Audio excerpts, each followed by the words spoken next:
you very much for inviting me. I've been asked to talk about current and future grid infrastructure, but before that, I would just give you a little bit of an introduction to National Grid. This is because usually our company name gets confused with the grid, and also when people do know who we are, we're labelled as those people who put pylons in the countryside. We do a few other things, so I'll tell you what we do, and hopefully you'll see the link with what needs to happen in the future. Mostly this is about work we've done to look at what infrastructure is required, and in particular how to hit 2020 targets. So the writing is hard to read, but that's for later when you really want to learn about National Grid. This just tells you what our activities are. The top one shows on the left the high voltage electricity network. We own the assets in England and Wales, but we operate the network throughout Great Britain. So we operate transmission assets owned by the Scottish companies in Scotland. On the right-hand top is the gas grid. We own and operate the high-pressure gas transmission system.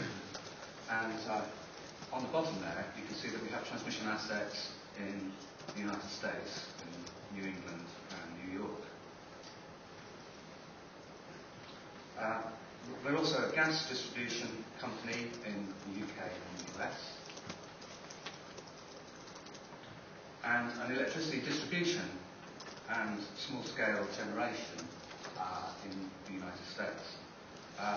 Somewhere in the words here it says we're now the second biggest US utility, but that just tells you about the fragmented nature of the US where we're now size. And we do some other things. We have a liquid natural gas importation terminal at Grain, which is busy bringing in liquid natural gas at the moment. We have a metering business, and we're looking at smart metering. And we own and operate the interconnector to France, and we're busy building one to the Netherlands at the moment. So that's the advertising over, but hopefully sets some context. We're keen to reduce our CO2 emissions, and there are certain things that we do that do produce a fair amount of CO2. For example, to move gas requires compressors. At the moment, those compressors are gas-fired. So we are committed to reduce our CO2 by 80% by 2050, and there's a lot of things that we're looking at to do that. We have quite old assets, and things like iron gas mains leak methane, which is also an important source of greenhouse gas. We're looking at installing generation to recover what's called geopressure, the fact that gas comes out of the ground at high pressure. Sometimes we compress it, but lower down the network we decompress it, and we can extract energy from that by driving turbines and electricity generators. Joint venture Blue Energy is looking at these kind of things. I mentioned gas compressors. On the electricity side, modern electricity switchgear is full of this stuff called sulfur hexafluoride. It's a very good insulator. It's an appalling greenhouse gas, 24,000 times stronger than CO2. So we're very keen it doesn't leak out of our switchgear, not least because it's very expensive to replace. So what infrastructure is required? I think the policy areas are looking at security, the environment and affordability. And the overlaps is where all the excitement is. Facilitating new supplies. A lot of our work on the electricity side you're going to see is about accommodation of renewables, but there's also nuclear, CCS.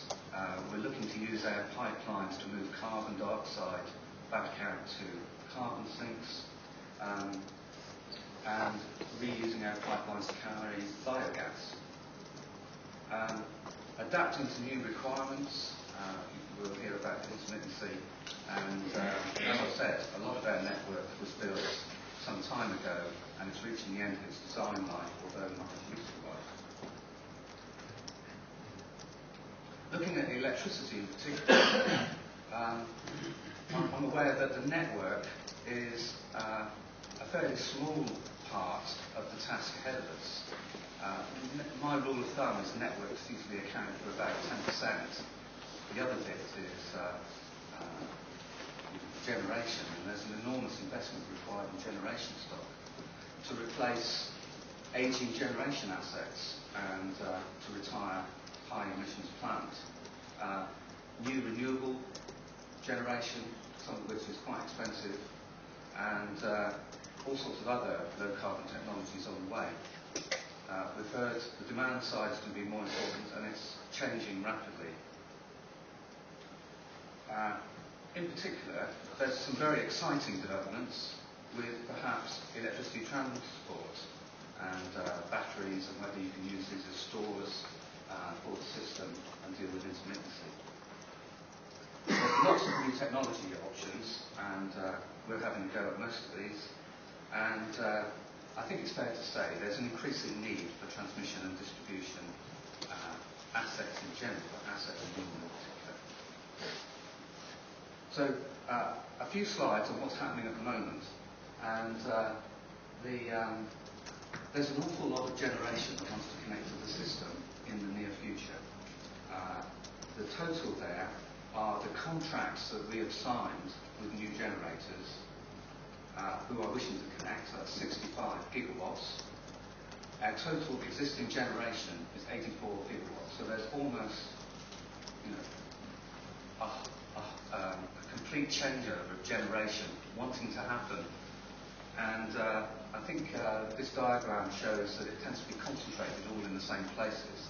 So a lot of our task is knitting a set of reinforcements and then re-knitting those reinforcements as future plans become clearer. Some people will know that getting connection to the grid is not as fast as some might like.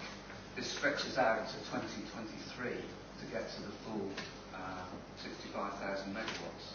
I've coloured this into renewables and non-renewable.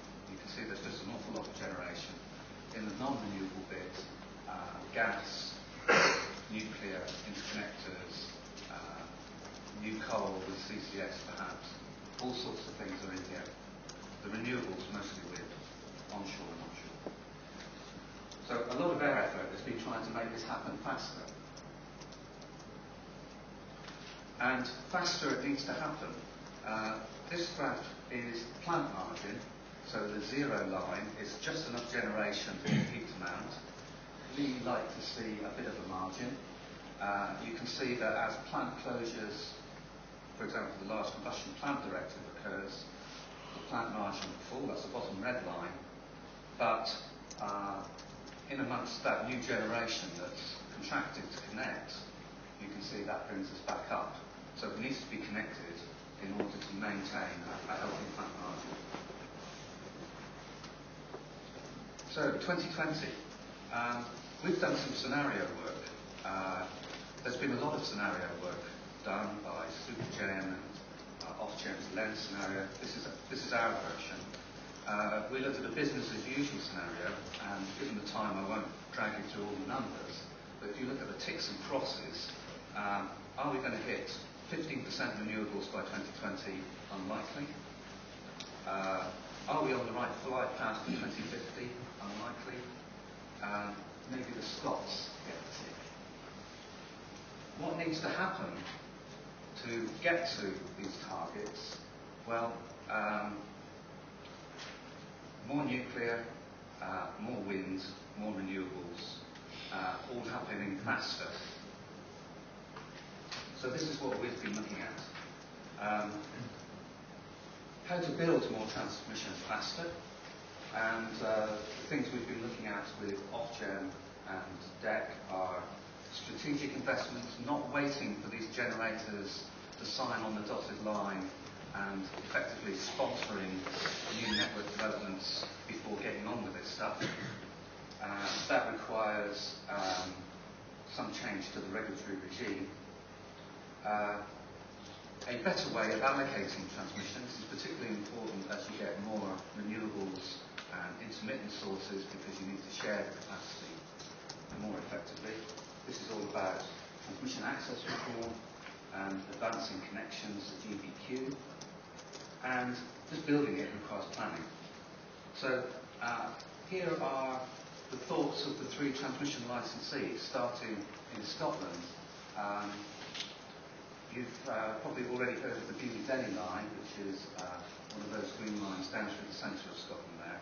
But that's phase 1, and as you build more renewables, for example in the Scottish Islands, you need to connect those up. The link into England and Wales is quite restricted. That needs to be reinforced, and it would be reinforced by boosting the capacity of the existing 2 AC high voltage lines, but also perhaps by building HVDC subsea links from mid-Scotland down to somewhere in England. So this shows that in a bit more detail, how it might land in the northeast. There are plans for around 3 very large offshore wind farms, as well as replanting nuclear sites. And just to land that amount of power requires reinforcement of the existing network. Also in mid-Wales is a designated area by the Welsh Assembly Government for new generation. Very large offshore wind off the east coast, and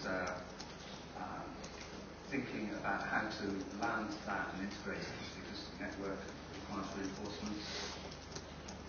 Southwest too.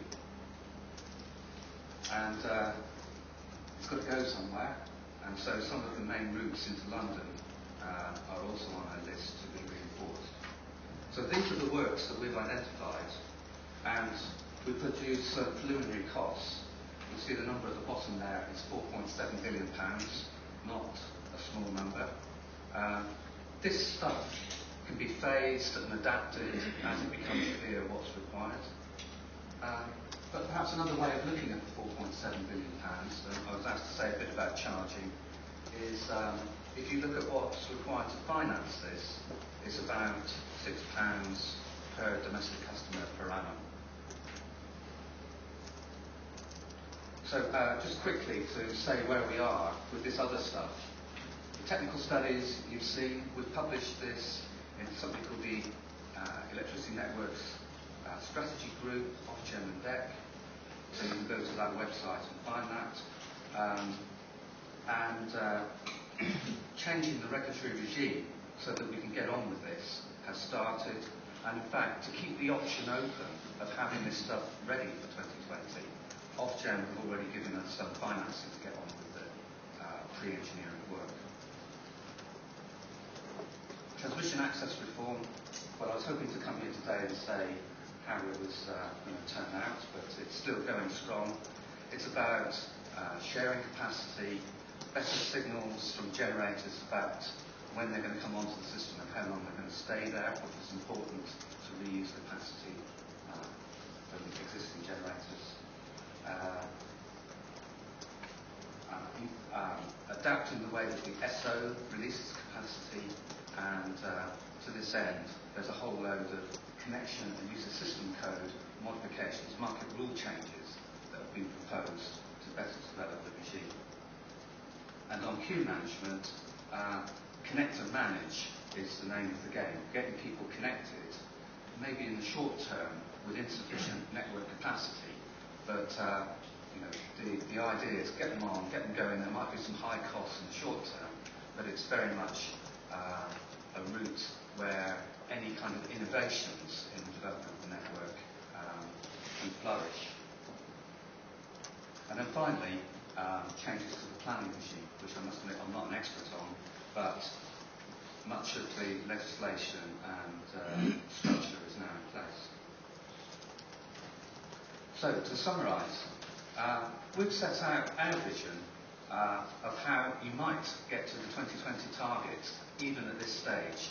It means everything's got to go flat out now, and that message has been heard. And we're trying to do as much as we can to keep the option of hitting 2020 targets open. There's still an awful lot of work, particularly on regime change, transmission access review, etc. And I've itemised the two important parts there. Meanwhile, there's all sorts of other exciting things going on to introduce biogas, CCS, and all of these things. So thank you very much.